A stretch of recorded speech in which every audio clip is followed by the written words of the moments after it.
प्यारे दोस्तों, आज हम आपको जो कहानी सुनाने वाले हैं यह कोई मन घड़त या काल्पनिक कहानी नहीं है, बल्कि यह कहानी एक सच्ची घटना पर आधारित है। यह घटना रमजान में एक हाफिज कुरान लड़की के साथ पेश आया और यह कहानी उसकी सहेली खुद सुनाएगी। वह कहती है, जिन्नात ने मेरी सहेली के साथ जो किया उसे देख कर आपकी आंखें फटी की फटी रह जाएंगी और आप सोचने पर मजबूर हो जाएंगे कि कोई जिन्नात एक लड़की के साथ ऐसा कैसे कर सकता है। यह कहानी एक मासूम लड़की की है जो अनजाने में ऐसी गलती कर बैठी जिसने उसकी पूरी जिंदगी बदल दी। प्यारे दोस्तों, इस कहानी को आखिर तक जरूर देखें, क्योंकि जो सच सामने आएगा वह आपके रोंगटे खड़े कर देगा। आखिर जिन्नात ने उस लड़की के साथ ऐसा क्यों किया, यह जानते हैं इस सच्ची खौफनाक वाकये की पूरी हकीकत। तो चलिए अब उसी लड़की के जुबान से यह कहानी सुनते हैं। जब से मैं मदरसे आने जाने लग थी, ऐसा महसूस होता था जैसे मेरा कोई पीछा करता है। यह बात मैं किसी को बता भी नहीं सकती थी, क्योंकि मुझे बहुत मुश्किल से इस मदरसे में पढ़ने की इजाजत मिली थी। अगर मैं यह बात भाई को बताती तो वह मुझे मदरसा छोड़ने को कह देता। हालांकि मैट्रिक करने के बाद जिद करके मैंने उस मदरसे में दाखिला लिया था। दरअसल मैं हमेशा अव्वल नंबर पर आती थी, इसीलिए एक दिन मेरे टीचर ने कहा कि तुम्हें कुछ करना चाहिए क्योंकि तुम्हारा दिमाग अच्छा है। यही बात मेरे जहन में बैठ गई। जैसे ही मैंने मैट्रिक के पेपर दिए, उसके बाद मैंने फैसला कर लिया कि मैं हाफिज कुरान बनूंगी। हमारे इलाके में एक बहुत बड़ा मदरसा था जिसमें नौजवान लड़कियां और खवातीन यानी औरतें आलिम और हाफिजा बनकर निकलती थी। फिर मैंने भी उस मदरसे में दाखिला ले लिया, लेकिन ज्यादा परेशानी मुझे इस बात की थी कि मैं जिस रास्ते से गुजर कर आती थी वह रास्ता बिल्कुल सुनसान और वीरान सी थी।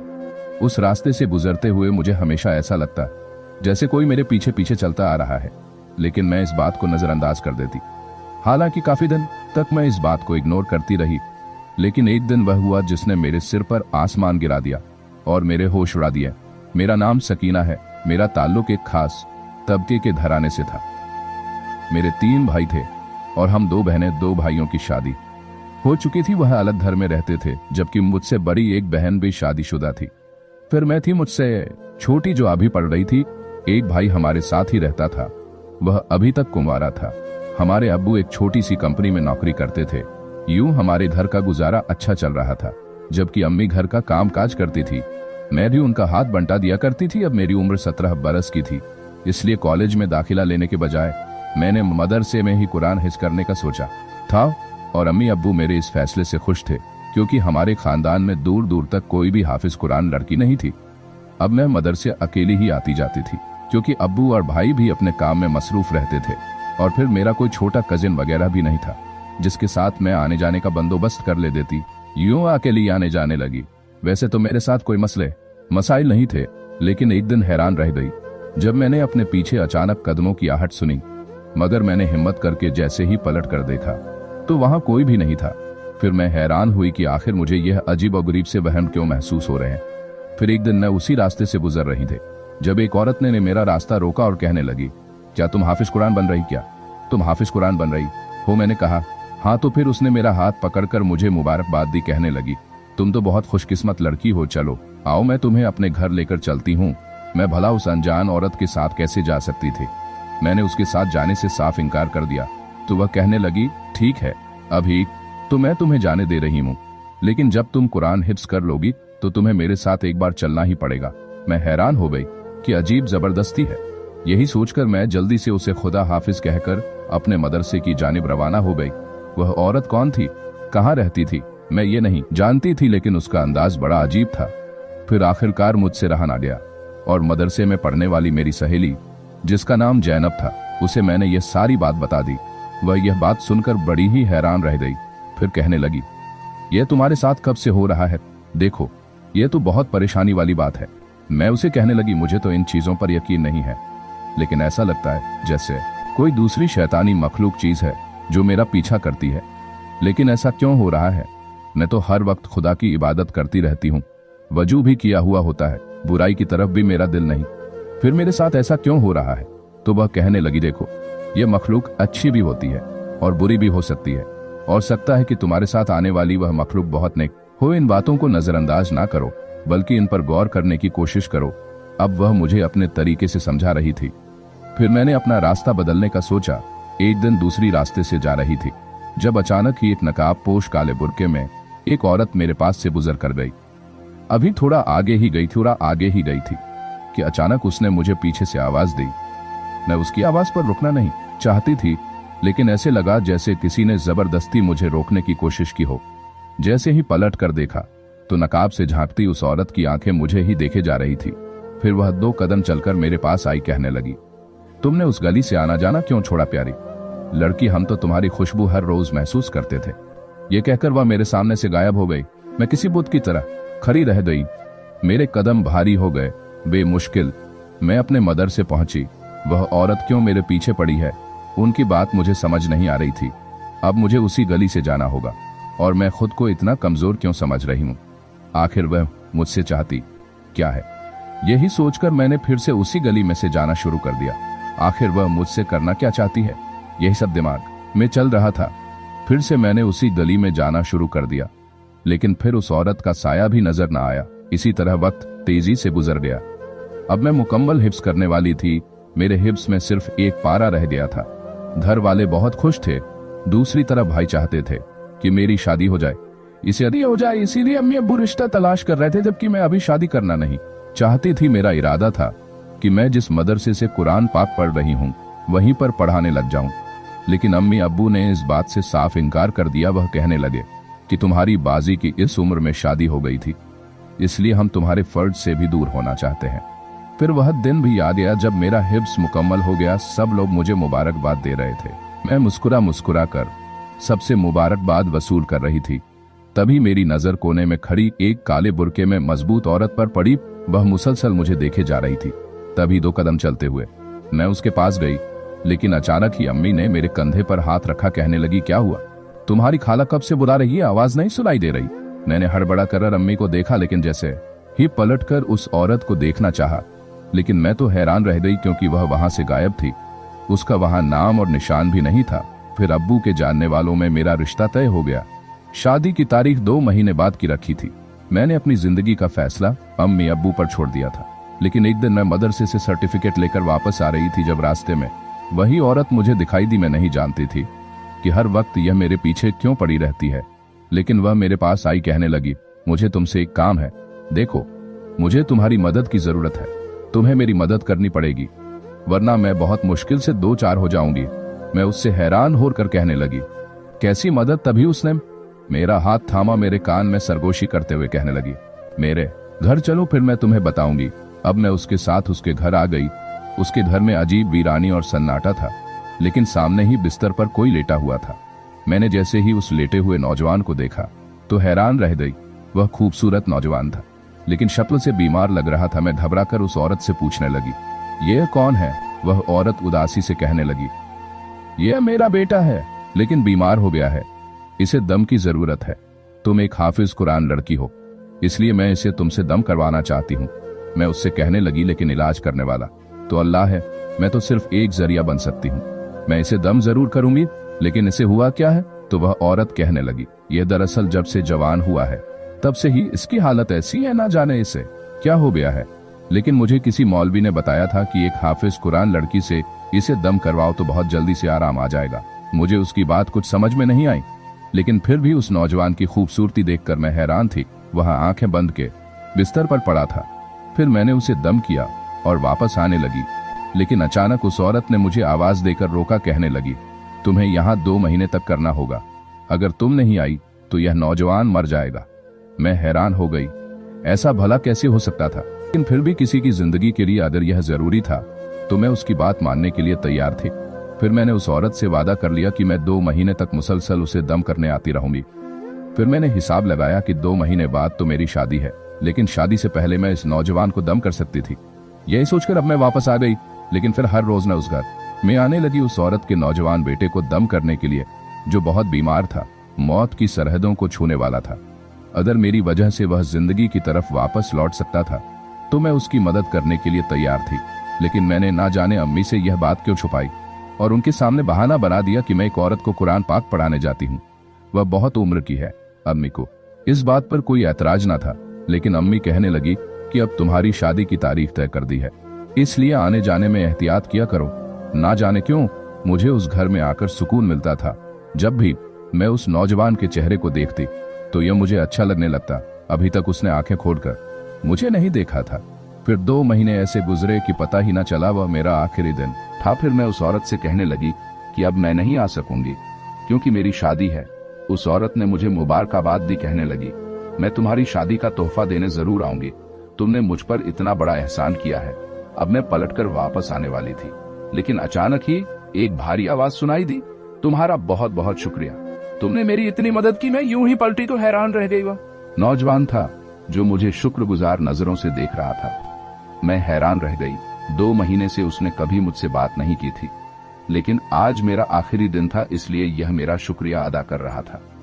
मैं उसकी बात पर मुस्कुरा दी और घर वापस लौट आई। अब हर तरफ शहनाइयां बज रही थी क्योंकि मैं दुल्हन बनकर अपने ससुराल रुखसत होने वाली थी। मैं एक हाफिज कुरान लड़की थी, लेकिन हाफिज कुरान लड़की थी। जाने मेरी किस्मत कैसी थी, ये मुझे पता ना था। फिर मेरी शादी हो गई और फिर मैं अपने शौहर के संग रुखसत होकर आ गई। मेरे शौहर का नाम बशीर था। वह कपड़े का कारोबार करता था। मैं सिर्फ उसके बारे में इतना ही जानती थी। अब तक मैंने उसकी तस्वीर भी नहीं देखी थी। निकाह होने के बाद पहली बार मैंने उसे अपने सामने देखा।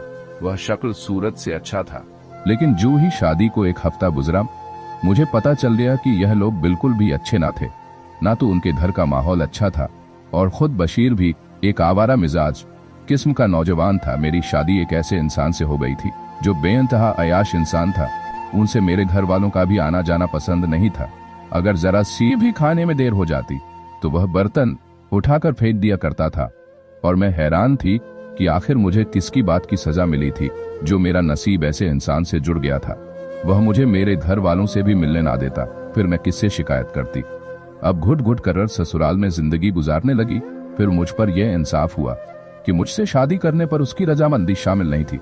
वह अपनी एक कजन को पसंद करता था जो बहुत पढ़ी लिखी और खूबसूरत थी, मॉडर्न जमाने की लड़की जो किसी को भी पसंद हो सकती थी। मेरे अंदर वह खूबियां ना थी। मैं एक सीधी शादी पढ़ी लिखी थी, हाफिज कुरान थी, लेकिन मेरे ससुराल वालों ने मेरी इस चीज की कदर नहीं कि मैं जब भी नमाज पढ़ने लगती तो वह समझते मैं शायद कोई जादू टोना वगैरह कर रही हूँ। मेरी सास भी लोगों के सामने कहती कि हमारी बहू तो ताबीज डंडे वाली है, ना जाने क्या क्या जादू टोने करती रहती है, तभी तो बेटा काबू में नहीं है।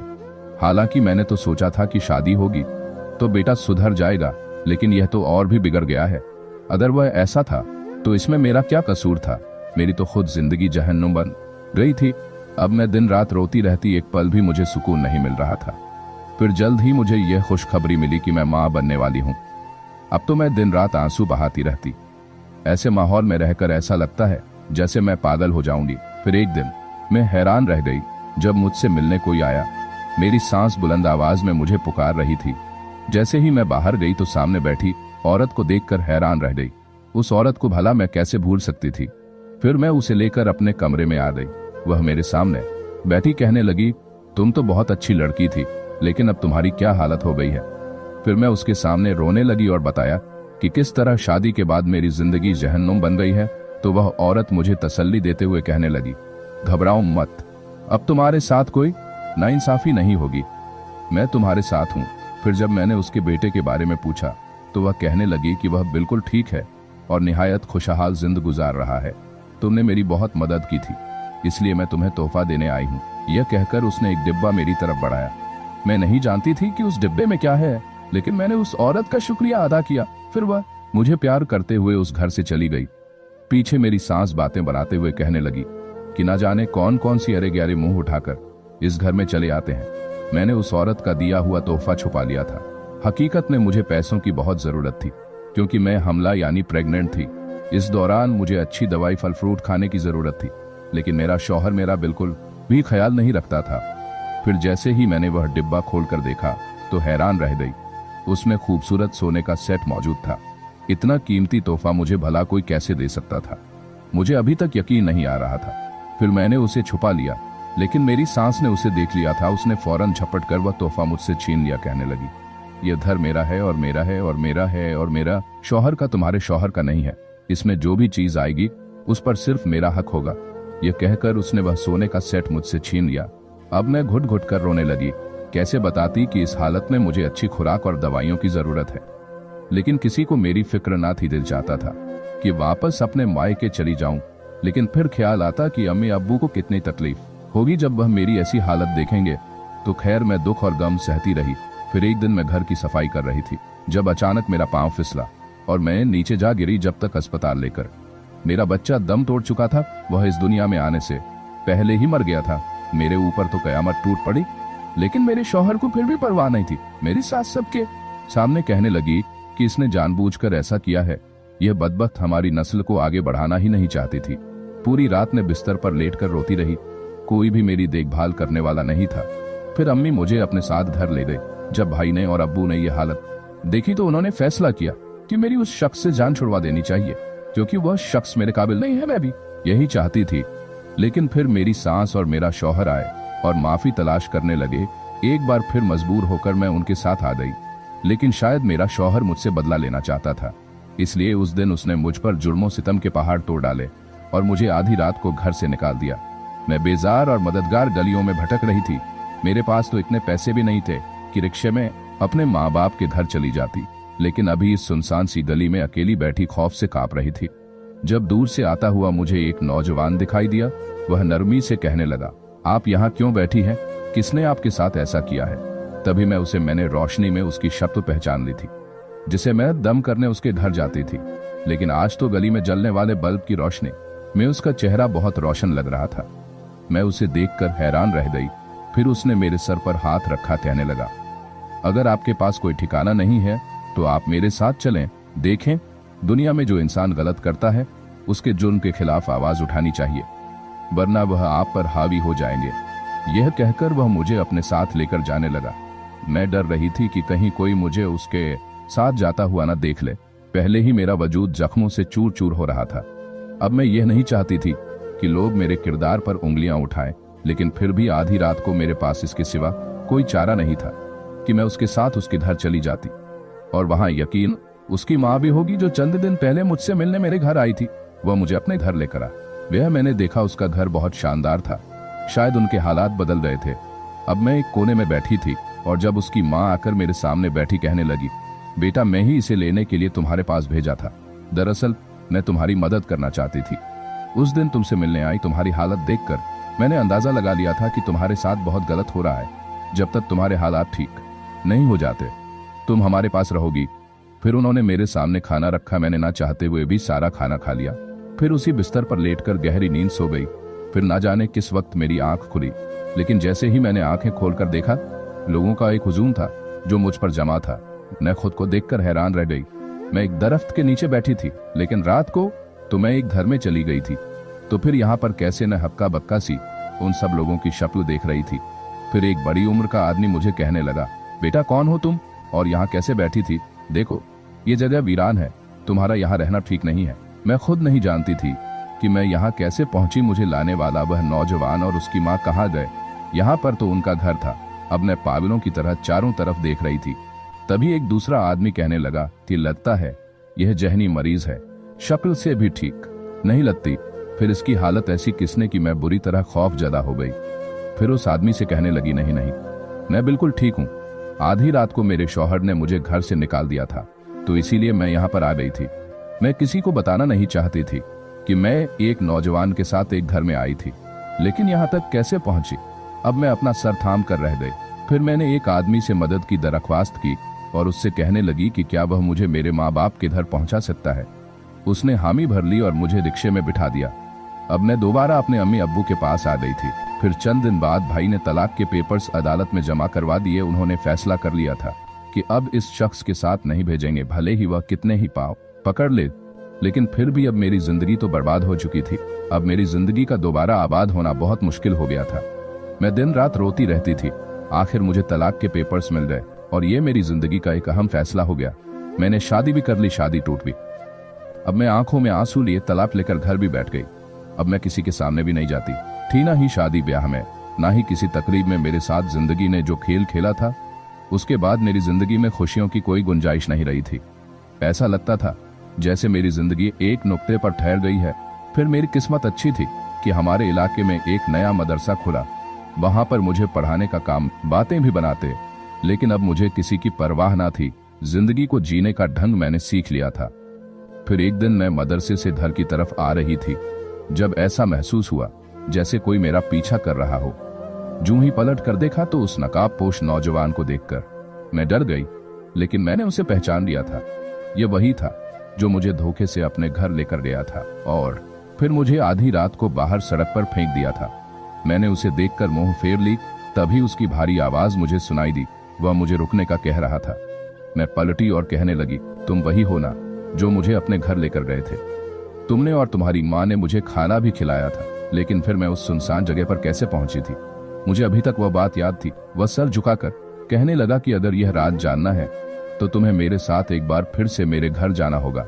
दरअसल उस दिन बहुत बड़ी मजबूरी थी, इसी वजह से हमें तुम्हें वहां पर छोड़ना पड़ा, लेकिन मैं वादा करता हूं कि दोबारा कभी तुम्हें ऐसा धोखा नहीं दूंगा।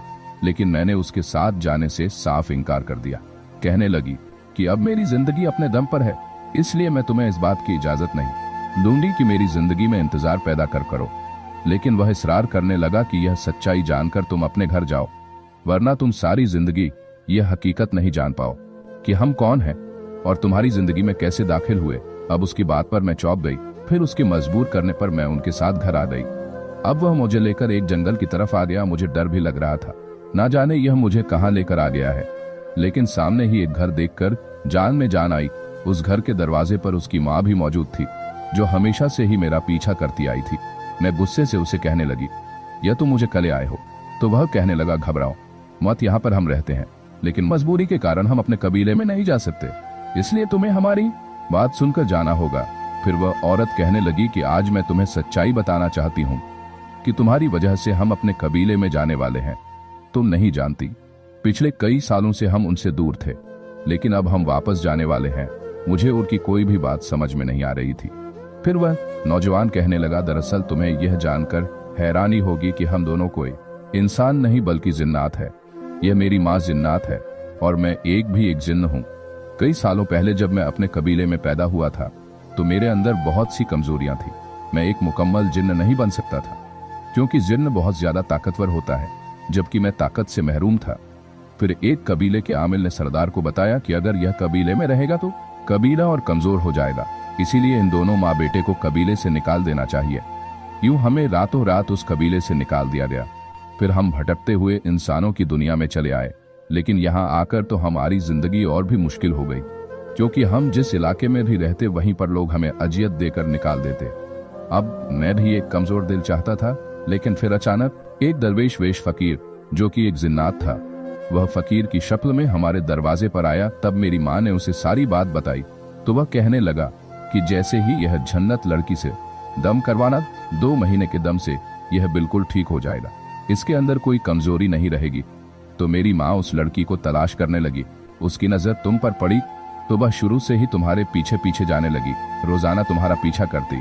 लेकिन उसे यह जानकर हैरानी हुई कि अभी तुम हाफिज कुरान नहीं थे, लेकिन तुम हाफिज कुरान बनने वाली थी। इसीलिए मेरी माँ चाहती थी कि तुम ही मेरे पास आकर वह दम करो। यूं जब तुमने कुरान हिफ्ज कर ली तो वह तुम्हें लेकर आ गई, लेकिन तुम यह हकीकत नहीं जानती थी कि हम इंसान नहीं बल्कि जिन्नात है। अब मैं बिल्कुल ठीक हो गया था। फिर मेरी माँ कहने लगी कि अब हम कबीले में वापस चल, सरदार हमें कबूल कर लेंगे। लेकिन मैं उनसे कहने लगा कि पहले मैं अपनी ताकत हासिल करना चाहता हूँ और एक ताकतवर जिन्नात बनकर अपने कबीले में वापस जाऊंगा। तो मैं कई दिन तक याद करता रहा और आज एक ताकतवर जिन्नात बन गया हूँ। मैं जानता हूँ कि उस दिन मैंने तुम्हारे साथ बहुत गलत किया। दरअसल कबीले के सरदार ने अपने जिन जिहाद को भेजा था, वह भी मुझे लेने के लिए आया, लेकिन मैं उनके साथ साथ नहीं जाना चाहता था। इसलिए मैं और मेरी माँ एक जगह पर छुप गए और हमने तुम्हें एक दरख्त के नीचे लिटा दिया।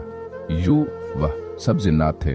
सारी रात हमें तलाश करते रहे, लेकिन हम कहीं पर भी नजर नहीं आए। फिर जब हम तुम्हें लेने यहाँ पर पहुंचे तो तुम पहले ही अपने घर चली गई थी।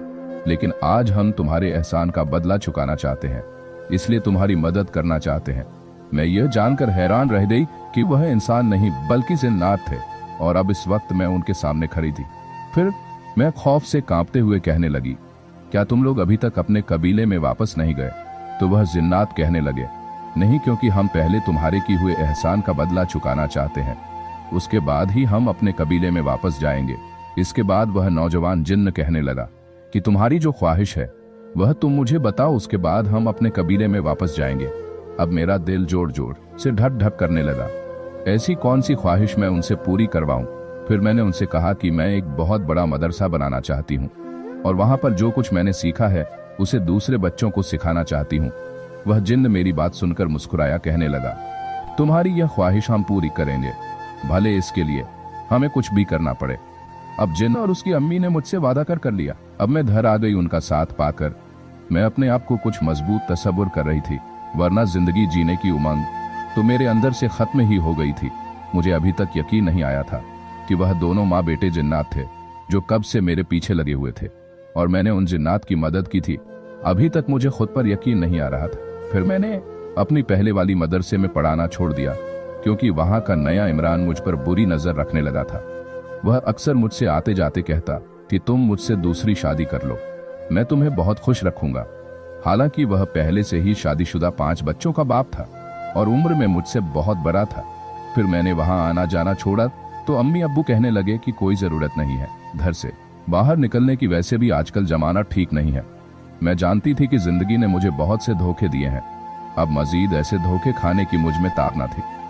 अब मैं इसी इंतजार में थी कि कब वह जिन्न मुझे खुशखबरी सुनाए कि उन्होंने मेरे लिए वह मदरसा बनवा दिया है जिसकी मैंने ख्वाहिश की थी। एक दिन मैं किचन में काम कर रही थी जब अम्मी ने आकर कहा कि कोई औरत तुमसे मिलने आई है। मेरे पूरे वजूद में एक अजीब सा खौफ पैदा हो गया। मैं समझ गई कि वह औरत कोई और नहीं बल्कि एक झिनी औरत है। मैं थी तो वह नकाब में मुझे देखे जा रही थी। फिर मैं उसे लेकर कमरे में चली गई। फिर वह सरगोशी करते हुए कहने लगी कि गुड़िया, तुम्हारी ख्वाहिश पूरी होने वाली है। हमने उसे मदरसे की तामीर शुरू करवा दी है। कुछ ही दिनों के बाद तुम वहां की मलिका बन जाओगी, फिर तुम्हारी एक पहचान होगी। वह मुझे खुशखबरी सुना रही थी। मुझे यकीन नहीं आ रहा था कि जल्द ही मेरा भी एक मदरसा होगा जिसका ख्वाब मैंने शुरू से ही देखा था। फिर वह मुझे खुशखबरी देकर चली गई। अब मैं बहुत खुश पूरे घर में घूम रही थी। अम्मी ने भी मेरा खुशी से निहाल चेहरा देख लिया। फिर वजह पूछी तो मैंने उन्हें कुछ भी ना बताया। फिर कुछ दिन गुजरे थे जब वह जिन्नात मुझे अपने साथ ले आया। जैसे ही मैं उसके साथ उस जंगल के पास आई तो हैरान रह गई। बस्ती के सबसे आखिरी कोने में उसने वह मदरसा बनवा दिया था। यहाँ पर बच्चों का आना जाना भी बहुत आसान था।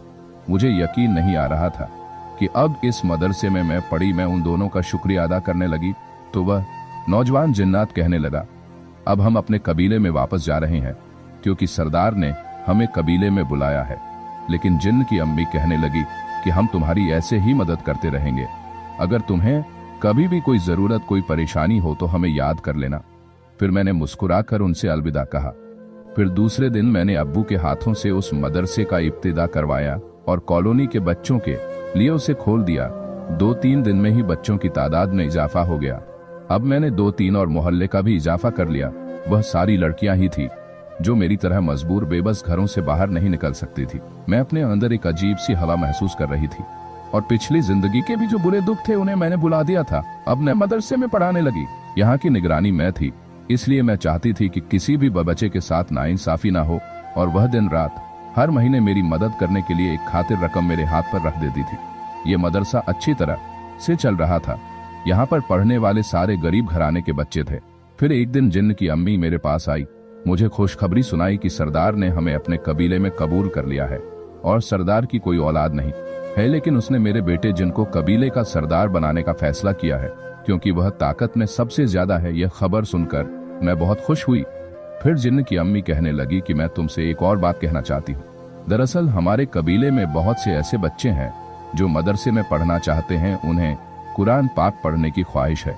अगर तुम उनकी ख्वाहिश पूरी कर दो तो तुम्हें सवाब भी मिलेगा और इसके साथ उनकी ख्वाहिश भी पूरी हो जाएगी। मैंने कहा क्यों नहीं, ये मदरसा सबके लिए है, चाहे वह इंसान के बच्चे हो या फिर जिन्नात के। फिर जिन्न की अम्मी कहने लगी कि लेकिन वह बच्चे रात में पढ़ने के लिए आया करेंगे क्योंकि दिन में वह खुद को जाहिर नहीं कर सकते।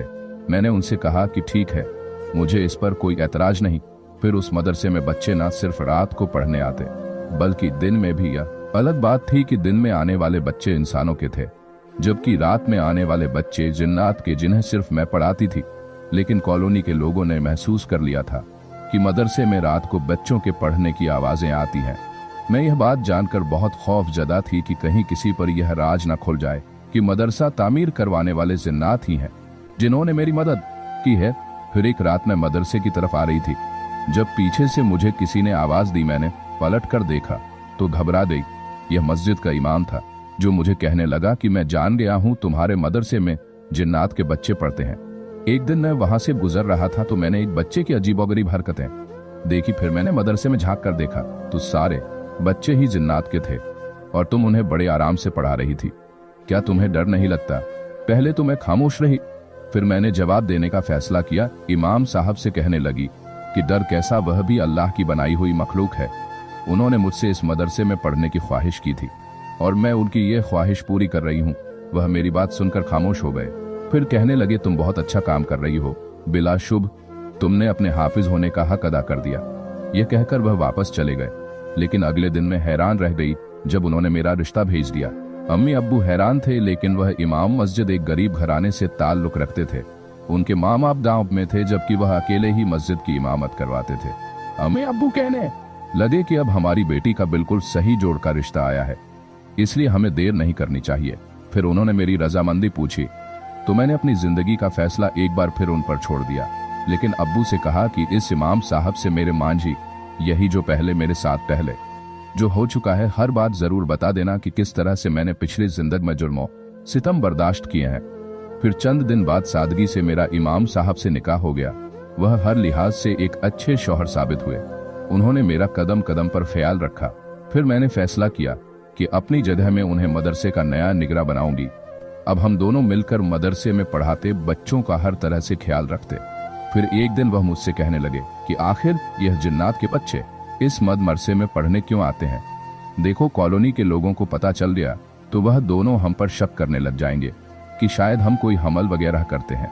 तो मैं उनसे कहने लगी कि यह मदरसा भी उन्होंने ही तामीर करवाया था, इसलिए हमें उनकी पढ़ाई पर ऐतराज नहीं करना चाहिए। वह यह बात सुनकर हैरान रह गए। फिर मैंने उन्हें शुरू से लेकर आखिर तक सब कुछ बताया कि किस तरह जिन्नात ने मेरी मदद की, क्योंकि मैंने भी उनकी मामूली सी मदद की थी। वह यह बात सुनकर खुश हुए। फिर कहने लगे कि एक जिन्नात जिस पर मेहरबान हो जाए तो उसकी किस्मत बदल जाती है। ऐसे ही तुम्हारी किस्मत भी बदल गई।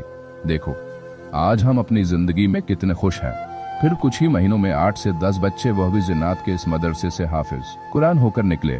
तो कितनी खुशनसीबी की बात है। मगर उस दिन एक जन्नत आया कहने लगी कि आज कबीले में बहुत बड़ा जश्न मनाया जाएगा, क्योंकि हमारे बच्चे हाफिज कुरान हो गए हैं और तुम वहां की मेहमान खुसूसी होगी। मैं उनकी बात सुनकर हैरान रह गई। तो वह न कहने लगा कि अपने शौहर को भी तुम साथ लेकर आना, अच्छा है, ये भी जिन्नात की दुनिया देख लेंगे। यह कहकर वह दोनों मेरे सामने से गायब हो गए। मुझे बहुत फिक्र हो रही थी कि कहीं मेरा शौहर जाने से इनकार ना कर दे। लेकिन जब मैंने उन्हें यह सारी बात बताई तो वह बहुत उत्साहित हुए। वह कहने लगे हम वहां जरूर जाएंगे, आखिर मैं भी तो देखूं कि जिन्नात की दुनिया कैसी होती है। मैं उनकी बात सुनकर खुश हो गई। फिर दूसरे दिन आधी रात को वह हमें लेने आ गए। जैसे ही हम जंगल में मौजूद उनके कबीले में गए तो हैरान रह गए। वहां तो बहुत खूबसूरती से पूरा इलाका सजाया हुआ था। वह सब लोग खुश लग रहे थे। बच्चे सफेद लिबास पहने मासूम से नूरानी में चमकते लग रहे थे। हम वहां का माहौल देखकर बहुत खुश हुए। फिर सरदार ने सबके सामने ऐलान किया कि ये दोनों हमारे खास मेहमान हैं, क्योंकि इनकी वजह से ही हमारे जिन्नात बच्चों की ख्वाहिश पूरी हुई है।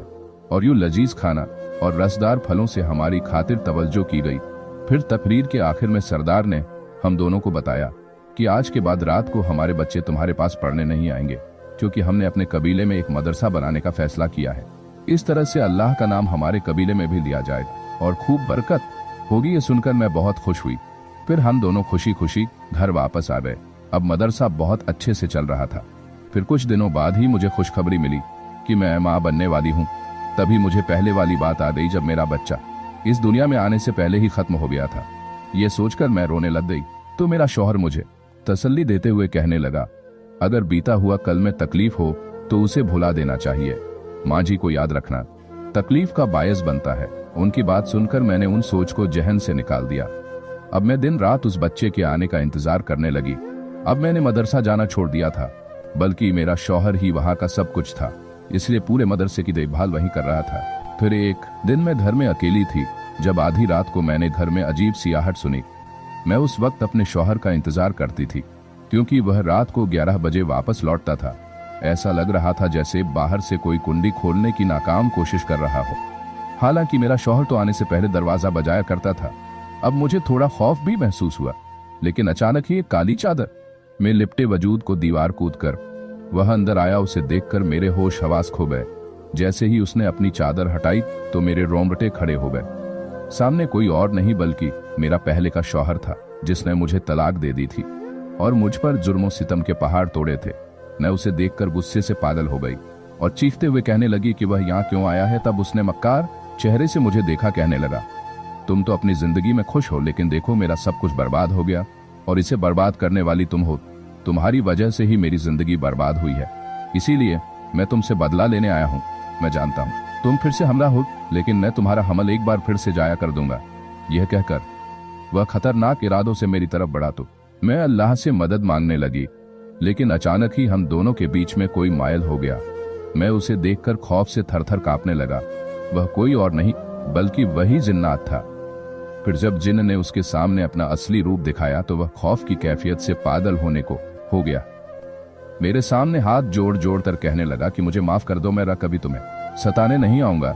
लेकिन जिन्न ने उसे ऐसी सजा दी कि वह दोबारा शायद चलने के भी काबिल नहीं रहा होगा, क्योंकि वह खुद बखुदा संगीत नाकाम कोशिश करने लगा। मेरी आंखें आंसू बहा रही थी, लेकिन वह जिन्न मुझे तसल्ली देते हुए कहने लगा कि अब फिक्र करने की कोई जरूरत नहीं, क्योंकि जो किसी दूसरे को तकलीफ नहीं देते उनके साथ भी कभी बुरा नहीं होता, इसलिए तुम बिल्कुल खैरियत से हो। मैं उस दिन जिन्न का शुक्रिया अदा करने लगी, जिसने हर मुश्किल घड़ी में मेरा साथ दिया था। फिर वह कहने लगा कि आइंदा भी हम तुम्हारा ऐसे ही साथ देते रहेंगे। फिर मैंने इस बात का जिक्र किसी के भी सामने नहीं किया। थोड़े दिन गुजरे, जब मैंने एक खूबसूरत से बेटे को जन्म दिया, यूं मेरी जिंदगी मुकम्मल हो गई। अब मैं अपने बेटा एक रात मैं घर में अकेली अपने बेटे को लेकर बैठी थी। जब वह जिन्न की अम्मी मेरे सामने आई, मैं उसे देखकर घबरा गई तो वह कहने लगी, मैं अपनी ख्वाहिश पूरी करने आई हूँ। दरअसल मुझे शुरू से ही बच्चों के नाम रखने का शौक है, इसीलिए तुम्हारे बेटे का नाम मैं रखना चाहती हूँ। मैं उसकी फरमाइश सुनकर मुस्कुरा दी, कहने लगी, क्यों नहीं, तुम अपनी मर्जी से इसका नाम रख सकती हो। फिर उसने खूबसूरत सा नाम बताया और मैंने अपने बेटे का नाम वहीं रख लिया। मैं जानती हूँ कि जिस तरह से उन दोनों ने मेरी हिफाजत की, इसी तरह से वह मेरे बेटे के ऊपर भी आंच नहीं आने देंगे। अब मैं घर में अकेली भी होती हूँ तो मुझे डर नहीं लगता। अपने बेटे को पाकर मेरी जिंदगी मुकम्मल हो गई है और मदरसा वैसे ही चल रहा है। वहां हर साल सैकड़ों बच्चे हाफिज कुरान बनकर निकलते हैं। दिन बदन वह तरक्की कर रहा है। मैं चाहती हूँ कि वह हमेशा ऐसे ही चलता रहे, बिना किसी की मदद के गरीब बच्चों की यूं ही मदद करते रहे, ताकि वह अपने दिल की हर ख्वाहिश पूरी कर सके। जिस तरह कभी गसो मैंने अपने हाफिज कुरान बनने की ख्वाहिश पूरी की थी। प्यारे दोस्तों, इस कहानी से हमें यह सीखने के लिए मिलती है कि आजकल इंसान से ज्यादा खुदा के दिगर मखलूक हमारी दर्द को समझते हैं, लेकिन यह इंसान एक दूसरे का दर्द नहीं समझता है। आजकल हमारे दर्द को एक जानवर समझ लेता है, मगर इंसान समझ नहीं पाता। और कुछ लोग कहते हैं कि जिन्नात नहीं होता। इस दुनिया में जिन्नात बरहक है, क्योंकि जिन्नात को लेकर अल्लाह पाक ने कुरान में भी फरमाया है। और जिन्नात भी दो तरीके के होते हैं, एक बुरे जिन्नात होते हैं और एक नेक जिन्नात होते हैं। प्यारे दोस्तों, अगर आपको इस वाकया से इबरत हासिल हुआ है तो आप सबसे पहले अपने फैमिली, दोस्तों, रिश्तेदारों में वीडियो शेयर जरूर करें, क्योंकि उन्हें भी इबरत हासिल होगी। और चैनल को सब्सक्राइब करके कमेंट बॉक्स में अल्लाहू अकबर जरूर लिखिए।